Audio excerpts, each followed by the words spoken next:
What's cracking YouTube, Neck Punch here, and it is time for the final Fakémon of the day in our 50 days of Fakémon.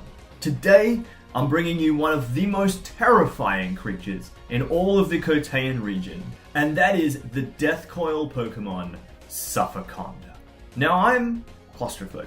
One of my biggest fears is the thought of being crushed to death. And for that reason, I think the anaconda or the python, any kind of suffocating snake, is one of the scariest animals that exists. I can't think of a worse way to be killed by an animal than to just be squeezed to death.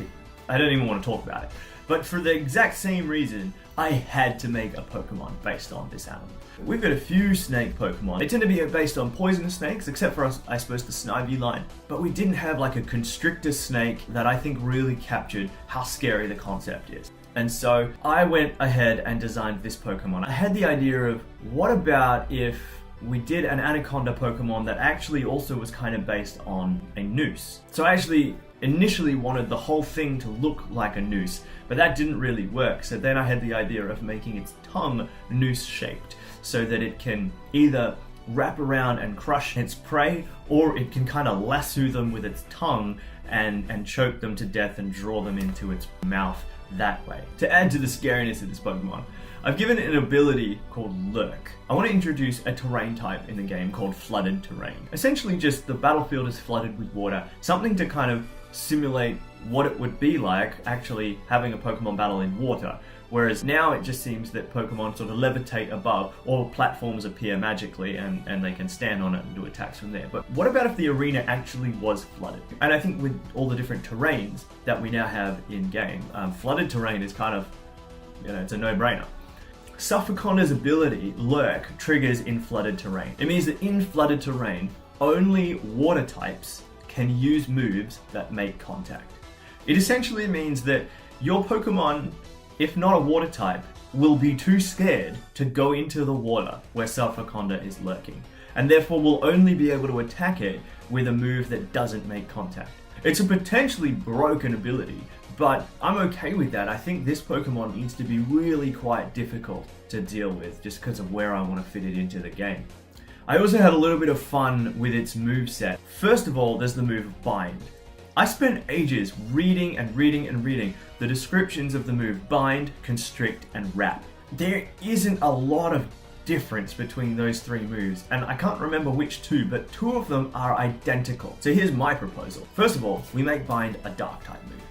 We give Bind to Fakémon, and we make Bind do this. When Bind is in effect, when a Pokemon is wrapped because of Bind, as opposed to Wrap or Constrict, they can only use moves that make contact.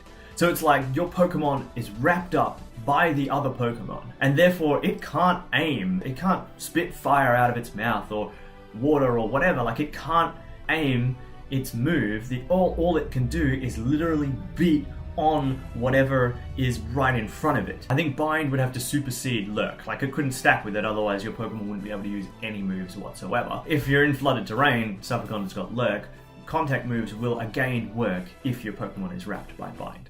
The other move that I wish wasn't already a move is the move Swallow. What I want is a move that can just, like, the Pokemon eats another Pokemon, swallows it, and it deals damage, and then spits it out, like, later. Unfortunately, Swallow and Spit Up are already moves, so instead I came up with a couple of new moves to kind of simulate that idea. The first move is called Gulp Down. Fakémon swallows the opposing Pokemon. And this move has a few effects.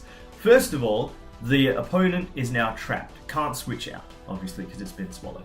Secondly, there is a 50% chance that it becomes confused, and a 50% chance that it goes to sleep.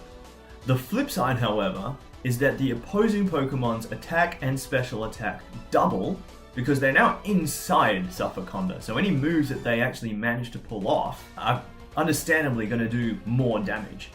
Also, Fakémon's speed is halved because it's got another Pokemon inside it. It can't move as fast as it used to be able to. But what's the point of the move? Whilst a Pokemon is inside Fakémon because Gulp Down has been used, it loses 1/16 of its max HP every turn. A move that goes with it is called Regurgitate. This is Suffoconda's other signature move. Regurgitate only works on an opponent if it's already under the effects of Gulp Down.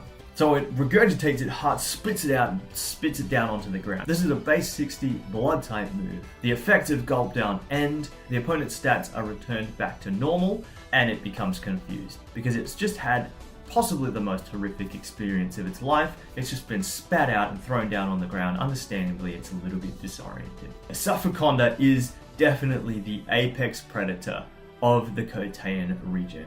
We've got lion Pokemon, we've got tiger Pokemon, but all of them bow down to Suffoconda. It is the most dangerous thing that you can come across in Coteinn. And I think, therefore, a perfect way for us to conclude our 50 days of Fakémon. Thank you so much for checking out these videos. Some of you guys have watched every single one of them. I can't thank you enough. That means so much to me. Thank you so much for all the feedback. I've loved hearing your ideas and suggestions and being able to just banter with you guys in the comments section about different ideas for Pokemon, other things that we could include in Coteinn, or hearing about what you guys are including in your own Pokemon regions that you're designing. I think it's all so fun. This is my favorite way to enjoy Pokemon. So I will absolutely see you guys really soon. I've got plenty more ideas for Pokemon. I've got a few that I've already drawn that I want to share with you guys in some later videos. So stay tuned for that. If you have enjoyed this series, please leave a like, share it, subscribe if you're new. I will see you guys really soon. Until next time, my name is Neck Punch. Have a good one.